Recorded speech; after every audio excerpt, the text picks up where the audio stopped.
యోగ దృష్టితో చూస్తే జీవులందరూ వెళ్ళిపోతుంటారు ప్రయాణం.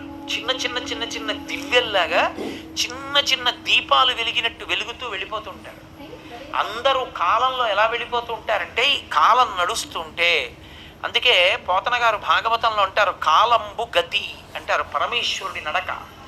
అందులో వెళ్ళిపోతూ ఈ జీవులన్నీ దీపాలు, కొన్ని కోట్ల దీపాలు వెళ్ళినట్టు వెళ్ళిపోతుంటాయి. అన్నీ దక్షిణ దిక్కు కెడతాయి. ఎందుకు ఎడతాయంటే పాపపుణ్యాలు చేసి అక్కడికి వెళ్ళి భూమిలో కలిసిపోయి మళ్ళీ ఎక్కడో దీపం కింద పుడతాడు, శ్మశానంలోకి వెళ్ళిపోతుంటుంది శరీరం.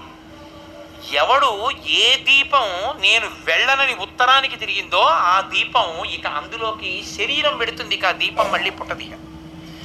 అలా తిరగాలంటే ఉత్తరానికి ఎవరి ముందు కూర్చుంటే తిరుగుతుందో తెలుసా? ఒక్క దక్షిణామూర్తి ముందే. దక్షిణామూర్తయే విద్మహే